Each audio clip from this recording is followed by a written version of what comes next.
Quieres empezar a invertir, pero hay tantas inversiones que no sabes por cuál empezar. Entonces te hace falta hacer un plan de inversión. Así que para eso estamos aquí, en el cuarto capítulo del curso de cómo empezar a invertir. Si no te has visto el resto de vídeos, te los dejo aquí para que sepas bien qué es todo lo que tienes que hacer para poder empezar a invertir, no como un experto, pero sí curado de espanto y con la tranquilidad de que vas a ganar dinero. Así que empezamos. Lo primero que tienes que tener en cuenta a la hora de hacer tu plan de inversión es qué tipo de inversión quieres. Si una inversión más activa por tu parte, más pasiva, con más riesgo o menos riesgo. Obviamente las inversiones que son más activas por tu parte y con más riesgo te van a dar rentabilidades mucho más altas que una inversión más pasiva con menos riesgo. Pero obviamente, como los nombres dicen, si tienes que estar más activo, obviamente le vas a tener que dedicar todos los días tiempo y vas a tener que formarte para poder invertir en esto.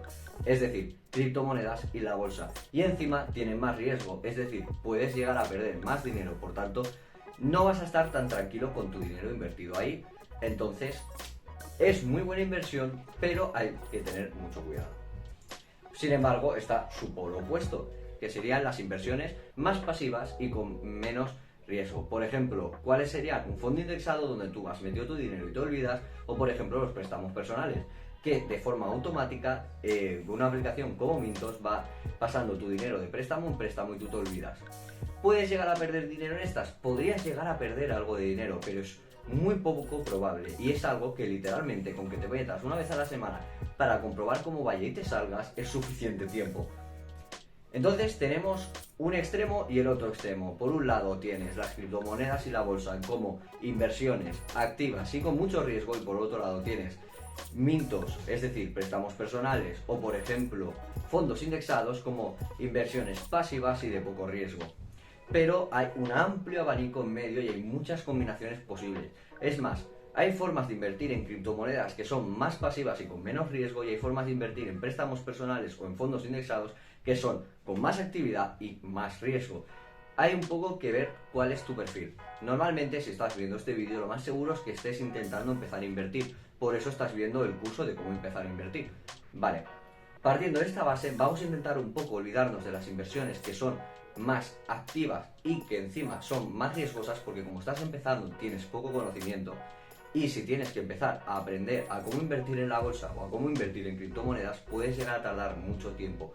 Pero no te preocupes, porque próximamente voy a sacar un curso sobre cómo empezar a invertir en criptomonedas para que sepas todo lo que hace falta para hacerlo, así que te recomiendo que te suscribas para no perdértelo. Y dicho esto, vamos a la rama que nos interesa, a las inversiones que son más pasivas y con menos riesgo. Dentro de estas el abanico no suele ser tan grande, es lo que te quiero decir. Normalmente se suelen resumir en fondos indexados, en planes de pensión, por ejemplo, como en América se suele hacer mucho.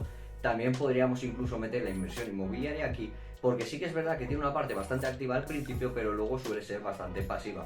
No tanto como un préstamo personal, pero sí que es algo mucho más pasivo que las criptomonedas o la bolsa, que tienes que estar todos los días metiéndote horas y tienes que estar constantemente informado. Es más, conozco casos de gente que invierte, por ejemplo, en criptomonedas y estando de vacaciones con su familia, se ha tenido que meter porque ha habido una caída del mercado o ha salido una nueva oportunidad y no se lo podían perder porque iban a perder mucho dinero.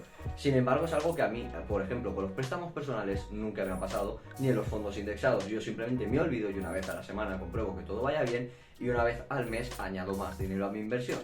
Entonces, tu plan de inversiones tienes que tener en cuenta a cuántos años y cuál es tu objetivo de dinero que quieres conseguir. Normalmente en Google hay muchas calculadoras de interés compuesto en las que simplemente poniendo tu capital inicial, es decir, cuánto vas a empezar invirtiendo, tu aportación anual, es decir, a lo largo del año cuánto dinero vas a añadir, el interés al que estás invirtiendo, por ejemplo, los préstamos personales suele ser normal un 7, 7,5, y en los fondos indexados, por ejemplo, en el S&P 500, lo normal suele ser un 9%. Eso, más que le añadas los años, te dirá en ese plazo cuánto dinero tendrás en total. Y ahí, jugando con esos datos, tú vas a poder ver en cuántos años, cuánto dinero tendrás, si pones más al principio, si pones menos, si haces más aportación anual, menos, y según cómo combines los intereses, porque es lo que te digo, dentro de lo que hemos explicado, pues hacer inversiones en fondos indexados de más riesgo que den una rentabilidad más alta, y dentro de los préstamos personales también. Yo conozco gente que con préstamos personales tiene una rentabilidad del 11,5, pero tiene más riesgo que yo, por ejemplo, que mi riesgo es prácticamente nulo porque yo solo invierto con garantía de recompra. Es decir, que el ser prestatario no me paga a mí, que soy el prestamista, la plataforma tiene el deber legal de devolverme mi dinero. Entonces, en el peor caso posible, lo único que pasaría es que no le sacaría una rentabilidad a ese dinero, pero yo lo he recuperado. Entonces, para formar tu plan de inversiones, te recomiendo que más o menos te hagas una idea de invertir entre el 7 y el 9% de rentabilidad y busques a cuántos años quieres más o menos mantener la inversión o hasta cuánto dinero quieres llegar, según el dinero que puedes invertir, que te he hablado en este vídeo de ese dinero, para que tú puedas saber cuánto vas a invertir mensualmente. Luego en la aportación anual, pues eso por 12. Y te ciñas al plan, todos los meses tienes que invertir X cantidad de dinero. Lo que yo te recomiendo es que elijas de 2 a 3 formas de inversión y que al principio inviertas solo en una, y cuando ya tengas un capital considerablemente alto en esa, pases a la segunda inversión. Por ejemplo, empiezas en fondos indexados y cuando llevas unos 6.000, 7.000 euros en fondos indexados, pasas a préstamos personales. Inviertes en préstamos personales y en fondos de inversión para diversificar tu inversión y bajar aún más el riesgo que tenga tu inversión. Y luego, cuando por ejemplo tengas 10.000 euros, 11.000 euros en fondos indexados y 4.000 en préstamos personales, puedes empezar con una tercera inversión del ámbito que tú quieras. Que esta tercera sí que te recomiendo que sea una inversión más activa y de más riesgo, porque es tu inversión más pequeña, pero te irá adentrando en esas inversiones que te pueden llegar a dar una mayor rentabilidad, y será un dinero que te importará mucho menos perderlo, porque seguramente tus otras dos inversiones te estén dando más dinero de forma anual que el que tú has perdido en las de más riesgo. Y en el próximo capítulo te voy a hablar de, una vez has empezado a invertir y una vez hay fluctuaciones de mercado, cómo mantener el mindset correcto para no paniquear y no perder dinero. Así que nos vemos ahí y no olvides suscribirte y dejar tu like si te está sirviendo el curso.